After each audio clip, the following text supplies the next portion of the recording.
Hello, I'm Chris, and welcome to the Movie Vault 666 one-year extravaganza.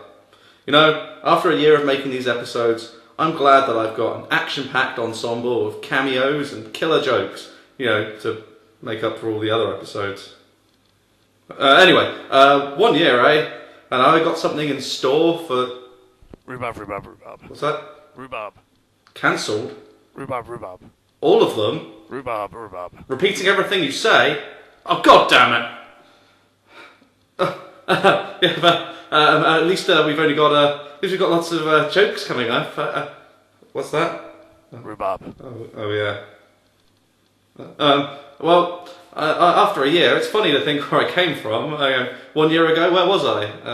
Well, I guess I was over there. The memories. This might actually be a downgrade. Oh, anyway, 1 year ago I reviewed a film called A Time to Die, and some of you may remember that it was not very good, really. Since then I've watched plenty of movies, but one of them kept niggling away at me because I couldn't help but feel that I'd heard of the writer somewhere before. You see where this is going, right? Anyway, it turns out that Charles T. Kanganis not only wrote A Time to Die, but also co-wrote today's digital coaster. In fact, Charles T. Kanganis co-wrote this a mere year before he wrote A Time to Die. Night of the Wilding is a film about bored teenagers. Sounds thrilling, right? No. Well, what about Eric Estrada and tedious legal scenes? No. Boy, are you fussy. Alright, well, let's just dive in and prepare to get our head trampled by Eric Estrada. That'll be funnier when you watch the... Show the film! The film opens with a voiceover telling us that a man named Anthony Bocelli has been found not guilty of murder in the first degree. After which we cut to Eric Estrada. Now this is Eric Estrada as you've never seen him before. The transformation is so incredible that you truly would believe that he was a hyper-intelligent and successful lawyer. How do they achieve this? Fantastic. Anyway, Eric Estrada's receptionist brings him some flowers from a client. Congratulations on a brilliant defense. Oh, he sent you some exposition. That was nice of him. It turns out that Eric, or Joseph Gaynor, to give him his character's name, is also to expect a visit from this Anthony Bocelli. However, he doesn't seem too keen to meet him. No chance. He called from his car phone. He's downstairs. We are then treated to Anthony's entrance to the building in all its glory, all the way up to Joseph's office. Although I would like to remind the movie at this point that it is not Get Smart, and I don't need to see every step of Anthony's journey through the building. So eventually Anthony and his goons arrive in Joseph's office, and the meeting of the Mullet Club can finally be in session. It turns out that Anthony has a present for Joseph, and it's actually a shoebox full of money. Probably dirty money. In fact, judging by the face of the goon who was holding it, probably really dirty money. Either that or he's pissed off that he doesn't have the hair for this meeting. Joseph seems hesitant to take the money, but he zones out quickly to this.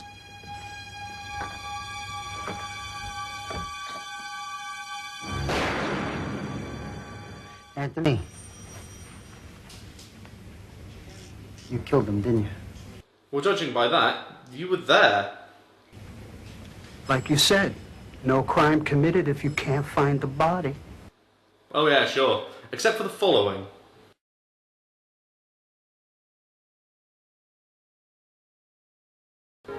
The credits roll while Joseph gets in his car to the sound of some very serious opening music. Even this section doesn't fill me with hope for this movie.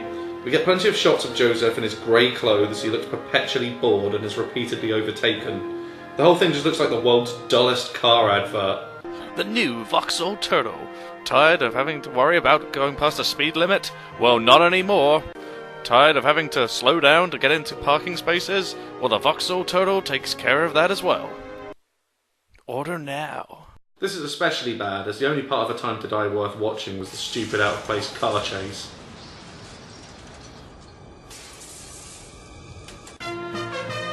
Eventually the music starts to resemble bad 80s sci-fi music as Joseph takes a walk down the street.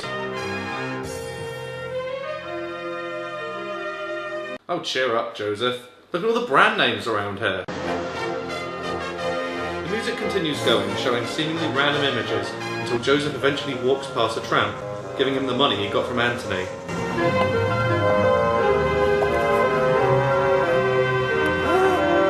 This might also be an Easter egg, because I'm pretty certain this is how the movie got financed. Well, whether that's true or not, the shopping cart is used to transition to our villains. Our villains are about to undertake a devious scheme to enter a supermarket and buy cigarettes and alcohol whilst underage. Oh, the horror! Well, let's see how this goes. Couple packs of Marlboro.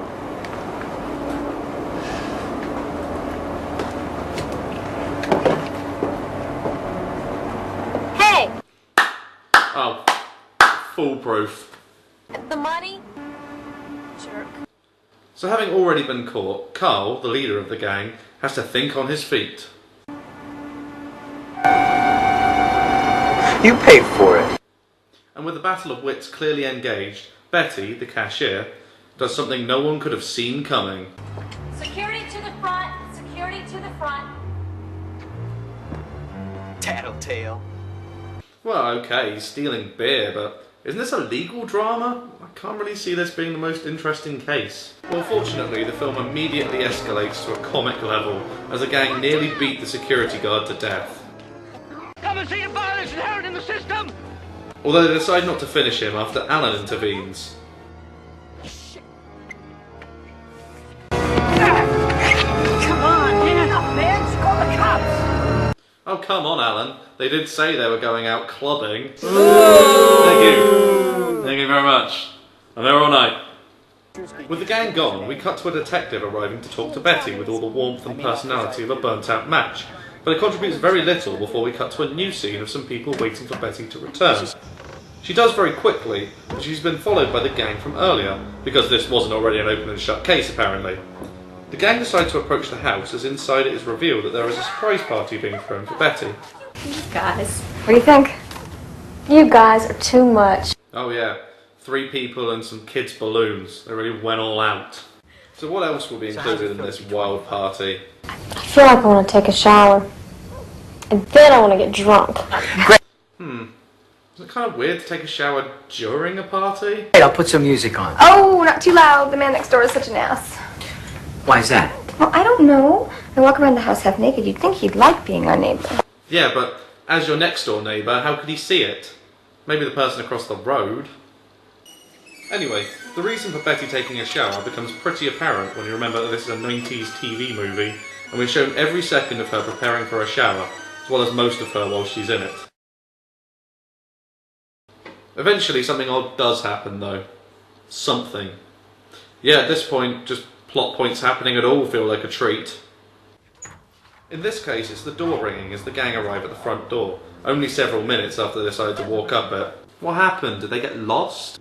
The gang are confronted by Betty's housemate Doris, who seems to have them outsmarted at the door. Hello. Is Betty in? We're friends of hers from work. She invited us over tonight. She invited you tonight to a surprise party? Yeah! Yeah, she did. Come on in. Good.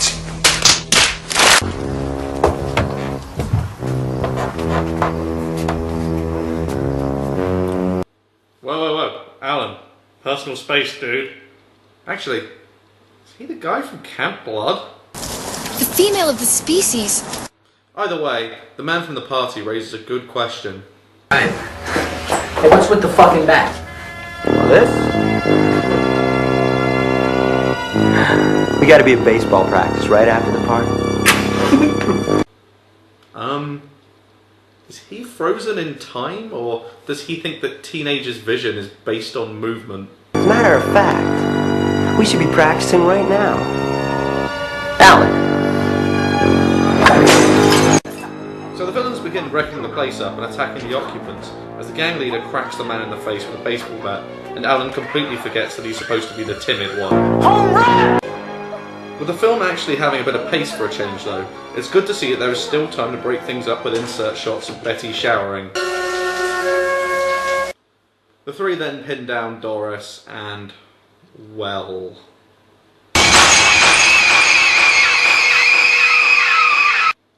Rape is a tough thing to portray in film, And this one breaks it up with not only scenes of Betty showering, but also with her shower being broken by the gang leader.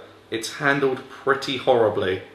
Maybe not as badly as Undefeatable with its rape stake, but you've got to be good to pull it off well, and this film just doesn't.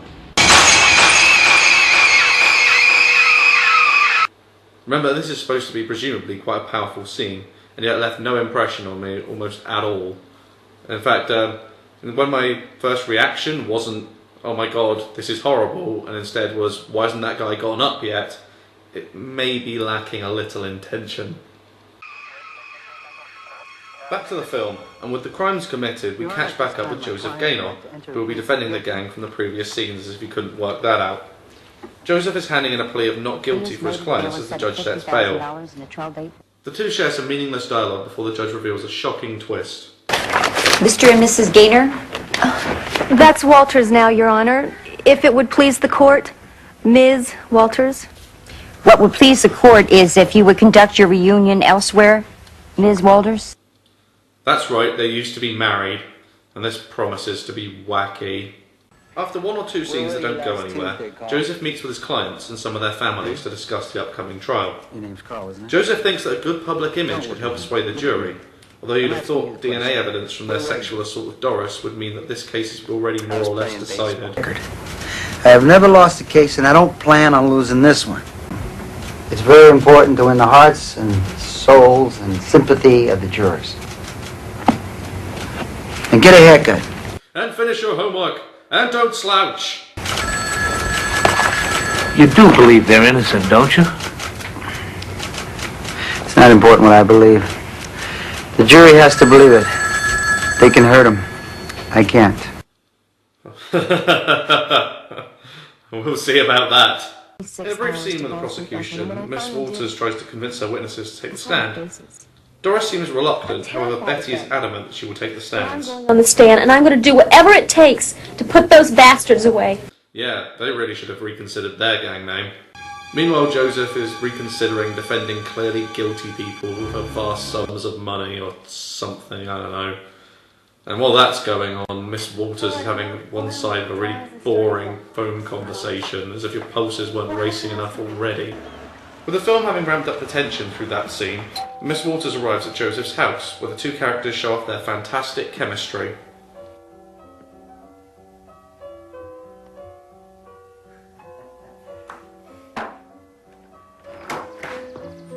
Hi.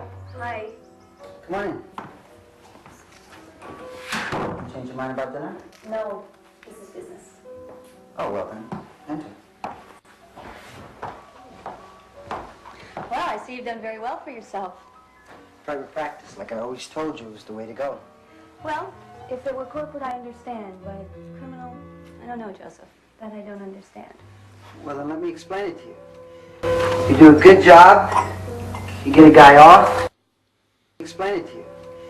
If you do a good Fuck's sake, job, Splash! you get a guy off. Come on, I paid like 500 for this. The guy ripped me off. Check. How hard is that to understand? It loses something in the translation. What is that supposed to mean?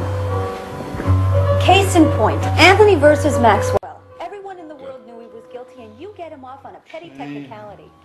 State versus Scott. A 68-year-old man gets a check for $125 tax refund. He keeps it to pay his rent, and you put him in jail. It wasn't his money. Oh, do you think he really knew that? All right. Arnstein versus Connor, an open and shut case. That shouldn't have been in court more than 2 weeks, and you drag it out for 2 years. They lose crucial evidence because it went on for so long, and your client walked. I'll never forget that first case. What, when we were married? Yeah. Yeah, I remember that. The good old days. Yeah, they were. Especially the night before your first case. When I held you in my arms and you cried yourself to sleep because you knew the man you were defending was guilty of molesting children. And you knew you had the power to get him off. And you did. Yeah, well, that was a long time ago. Yeah, now I hardly ever get anyone off. See you in court, counselor.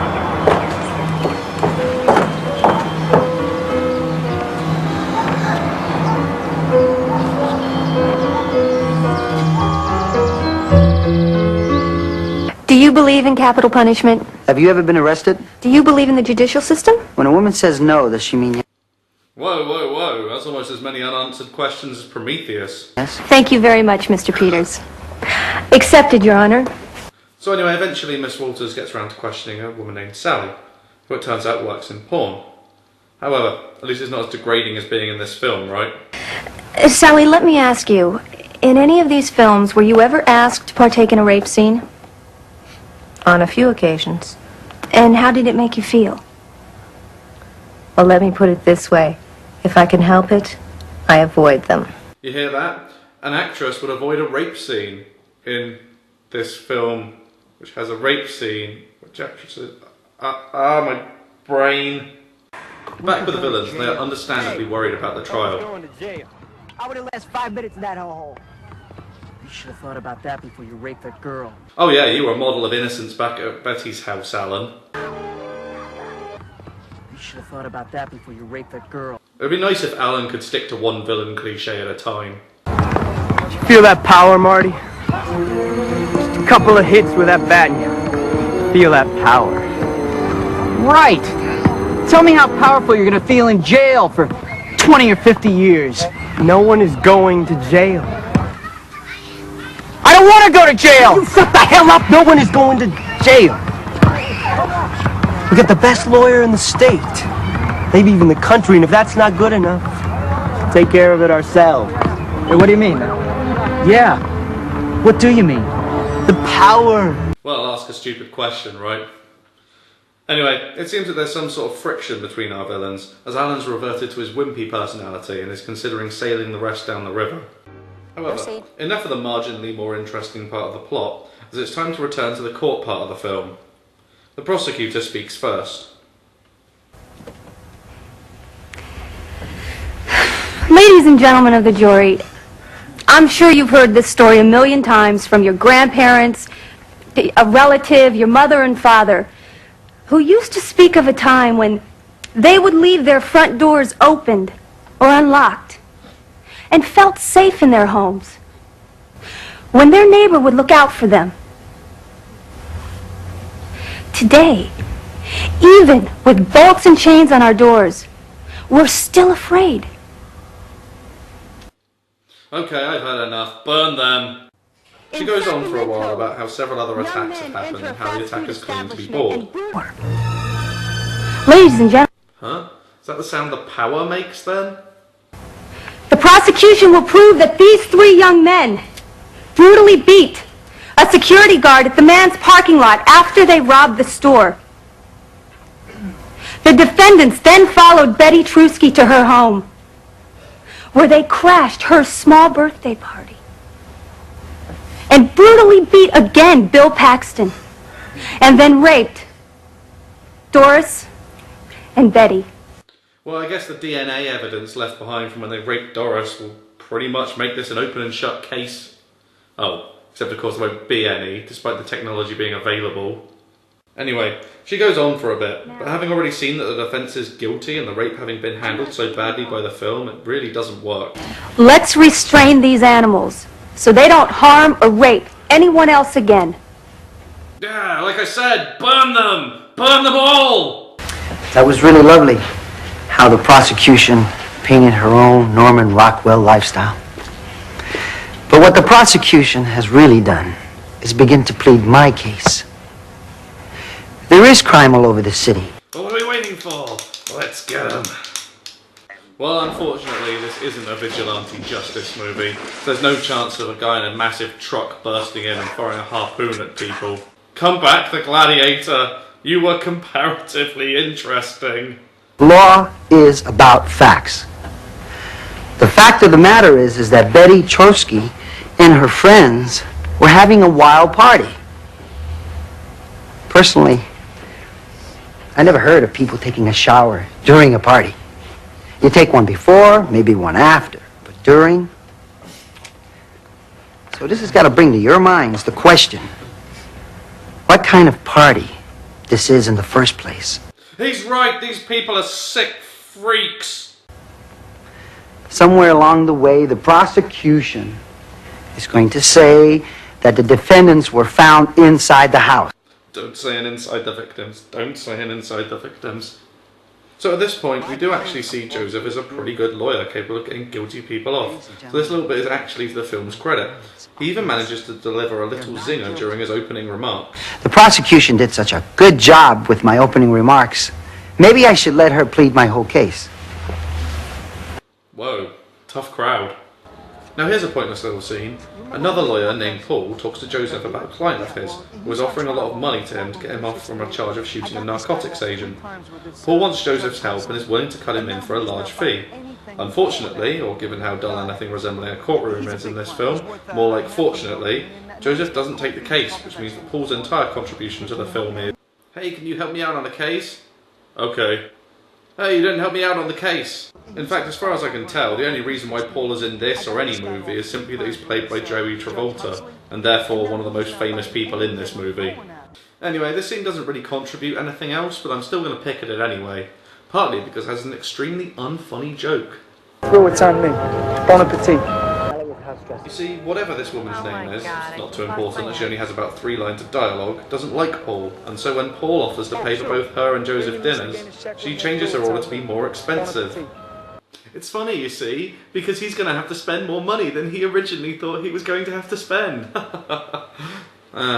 Anyway, the other reason is this line. No, Joseph, I kind of think you're a little too hard on Marion, that's all, don't you? Well, that's funny, because if I remember rightly, Miss Walters, or Marion, was the one who was hostile towards Joseph. Fine, look, Joseph. You probably won't understand, nor will you listen, but I'm going to try and explain it to you anyway. And besides, isn't that line sounding a little familiar? Why do you always say that? I am not on anyone's side. What, is this the only way that Charles T. Kanganis can write female characters, having them constantly take each other's side? I am not sticking up for anyone. I just happen to think she's right all the time. Oh, that's it. You're getting shot again. Next scene, and Marion maybe breaks up with her boyfriend or something. She has a conversation over the phone and we don't see him after that. But then again, we didn't see him before. He's only ever mentioned or talked to over the phone. So it's kind of hard to get too involved. I suppose that this scene was only put into the film so that the 2 lawyer characters could be single for their inevitable love scene at the end of the film. Anyway, at least those scenes, as pointless as they may have been, took place somewhere other than the courtroom, aka Snoozeville, population me. Well, this is taking too long, especially as the entire plot is resolved outside of the courtroom. Spoilers. So I'll try and move through this as quick as I can. Joseph calls in an ex-girlfriend of Carl's as a character witness. I mean, he's always bringing me flowers and stuffed animals. I think I'm gonna throw up. Oh, come on, Miss Fashion Critic. It was the early 90s. Films have taught me that every woman looked like they were wearing their curtains. Marion's next witness is Doris, who was reluctant about testifying as she was scared. She identifies the 3 villains, but for some reason Marion just leaves it at that. Joseph then goes and completely humiliates her with police reports and tries to convince her that she had already seen Carl before, completely discrediting her. So with Doris having been humiliated by Joseph, she seems more than reluctant to go back into court. So with Marion's main witness having been completely discredited, and DNA definitely not being an option, nor fingerprints on the baseball bat that would have proven that they smashed the place up, Marion has a masterstroke. Whine at Joseph for trying to win. Why didn't you warn me about Doris? It's public knowledge. Anybody can go through police files. You think you're winning this case, don't you? Well, it's not over till it's over, pal. I'm gonna win this case. You know why? Why? Thank you. Because I don't get written up in lawyer's review. I don't win for me, Joseph. I win for justice. And that's a hell of a lot more than money can buy. Yeah, well, sometimes money can buy justice. Might I remind you that I, too, have never lost a case. Seriously? Doesn't anyone ever lose cases anymore? Anyway, Marion decides to go have a final talk with her 2 remaining key witnesses, Betty and her male friend, who it turns out is called Bill. We can win this case. Look, Bill, we've gone over this 1,000 times. The defense is going to come at you with both guns loaded. Why? Did they hire this guy? Did you rape this woman? No. Did you rape this woman? No. Did you rape this woman? No. Did you rape this woman? Yes, yes, whatever you say. No further questions. Yeah, but you're gonna have to relive the nightmare of that party. Not only by my questioning, but by the brutal attack of the defense. Look, I'm not Doris, okay? I got nothing to hide. Yeah, we know that. We believe that. But we also know that you have a temper. Hey, I want revenge, damn it! Those kids should die! How dare you say I have a temper? I'll kill you! I'll kill your whole family! Ah! No, look, that's exactly what the defense is going to try and get you to do. Listen, it's patience and composure that gets a jury's ear, not screaming for a hanging. Do not think revenge. Think the facts. Now, let's go. Cross-examination. Mr. Paxton, you mind if I call you Bill? Hey, I want revenge, damn it! Those kids should die! Okay, sorry. I couldn't resist. So for some reason, we always seem to see one side of every witness's questioning. Either that or the other side will be cut short. In this case, we get to see Joseph take on Bill. Oh man, he absolutely destroyed Doris. What's he going to do to Mr. Composure over there? Mr. Paxton, you mind if I call you Bill? No further questions, Your Honor. Thank you, Mr. Paxton. That's it? Yeah, that's it. Well, more or less, anyway. He just asks simple questions and then leaves. So having asked Joseph to be less ruthless, and now that Joseph has obeyed, Marion storms into his office. I want to know what the hell's going on. What are you talking about? Your cross-examination of Bill Paxton. What about it? It was non-existent. You interviewed him. You know he acts like Dirty Harry. A first-year law student would have had him screaming his way into a mental ward. What do you want from me? First I'm too good, now I'm not good enough. What will make you happy? To win this case and beat you at your best. If your clients are guilty, then cop a plea. If they're not, don't throw the case away for Christ's sake. I'm guessing this is supposed to be another wacky, funny part of the movie. Oh, that was just to distract us so we wouldn't sense it coming when they threw us back into the courtroom legal drama again. Anyway, this time it's Betty's turn to take the stand, at which point she begins to woodenly read through her poorly written lines in a droning, monotonous tone. Will you please tell the court what happened? Well, out of nowhere came someone with a baseball bat, and the bat swung down and hit Bob on the arm, and then again on his back, and Bob fell to the ground. It felt like hours until I turned around and the boys were gone. Bob was lying in the parking lot. I was sure he was dead, but he wasn't. Wow, I didn't realise that Bob surviving was the saddest part of that story, but it certainly seemed to get her going. Your Honor, Anyway, Marion calls for a recess so that Betty can recover, and the judge pushes the trial back to the next day. So anyway, it's time to gleefully wave goodbye to the courtroom for now, as that's pretty much the end of this trial, and the pretense that this is actually a legal drama. Court's adjourned until tomorrow morning. Don't really know how to feel about it, really. On the one hand, no more boring trial, but on the other hand, it means that everything we've watched has more or less been a waste of time. So I suppose you're probably wondering how you write your main courtroom drama out of your courtroom drama, right? Well, step 1 is to have a recess. Step 2 is apparently to make your villains so unbelievably stupid that they plan to kill the lead witness, even though their side seems to be winning the case. So, here we go. The villains pull up outside the place where Betty is staying. Betty hears a noise and leaves her room momentarily to check it. When she returns, she checks her cupboard and is promptly shot and killed by Carl. He takes some things which, according to a line of dialogue, does succeed in fooling the cops into thinking it's a robbery. Now, this is where the plot goes a little screwy. Marion asks for a week to consider her next move. However, Joseph accuses her of buying time. Marion, however, says she has a new witness. So who is this new witness? We don't have a witness. Who the hell is this witness? The witness is me. I used a fake name and gave them my address. Oh yeah, because of course that couldn't easily be checked out or get you arrested, disbarred and or killed. What? Hey, those bastards are guilty. Now it's my guess that they killed Betty. If they're scared, they'll come after me. You're crazy. You're gonna get yourself disbarred. You're gonna get yourself killed. Jack! Jack, come back here and help me with my insane schemes. So with the villains now being completely paranoid of every witness for some reason, Carl decides they have to kill this one as well, despite not knowing anything about them or what they know. Alan decides that he just wants an end to the violence and offers to go to the police and confess to all the crimes as if he had done them all. Carl and the other team decide to kill him though, choosing a very subtle method: hanging. Carl then decides to finish the other guy off as well, catching him in the chest despite pointing at his head, and then goes on his own to the witness's house. Nothing personal. Actually, how does he know where the witness is? I'd have thought you'd have kept the address a secret to prevent, well, exactly this. Joseph is busy being boring at home when he gets a phone call explaining all of the recent plot developments. He calls Marion and has to race over to... oh wait, she's perfectly fine. I guess we get to watch as our protagonist heroically reads his newspaper. Oh my god, it seems that Superman was Eric Estrada the whole time! At last, Carl arrives on the scene and knocks Marion's police guard unconscious. He then enters the house to take care of Marion.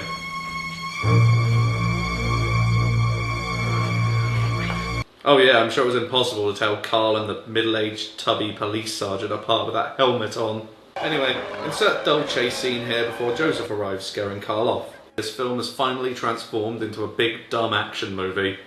Unfortunately, it won't last for long.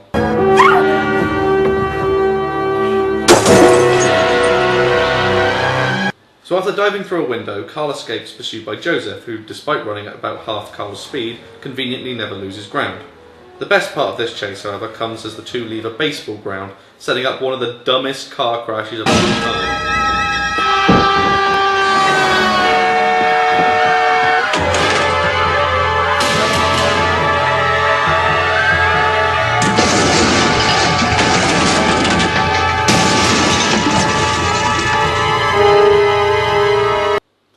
Thank you, Charles T. Kanganis. At least I can always count on you for big, pointless car crashes.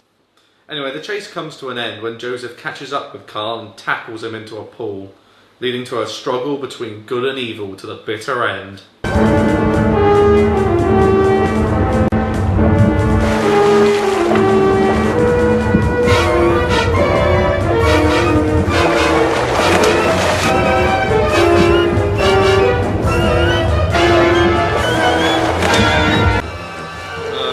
Don't worry, folks, I'm sure he's just subduing him so that he can have his day in court.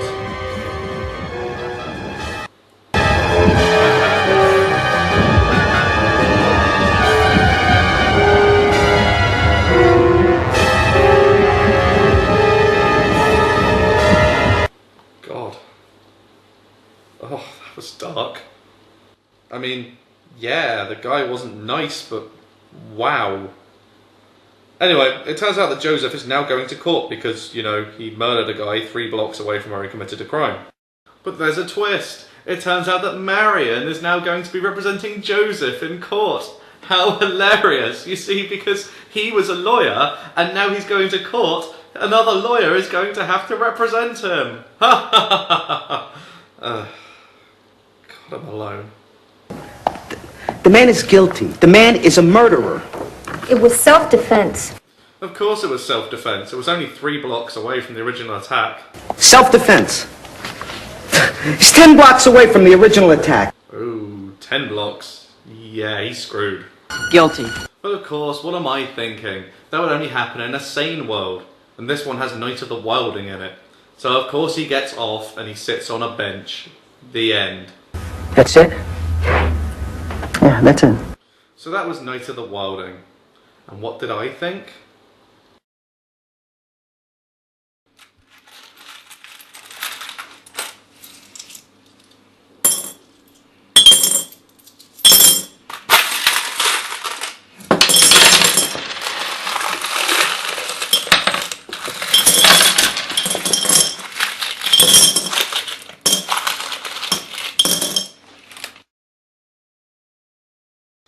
Okay, I'm calmer now. Well, that movie was an abomination. Basically, it tried to be too many different genres at once. On the one hand, it wanted to be a legal drama, which it evidently wasn't capable of being. It tried to force a romantic comedy subplot in there that really didn't pay off. And then towards the end, it switched to being an action movie, which once again it failed at because it didn't have the time. The other thing about the action ending was that it meant that a lot of the legal scenes we'd watched earlier had been completely made redundant, and this did not help the film at all. In fact, it made me feel a bit cheated, really. The music hasn't held up well and probably actually would have been cheap and tacky even for the 90s, and the acting was often subpar. So, that was my 1-year anniversary. And after I crawl out of a bottle for the next episode, I'll see you next time. I'm gonna go for a swim.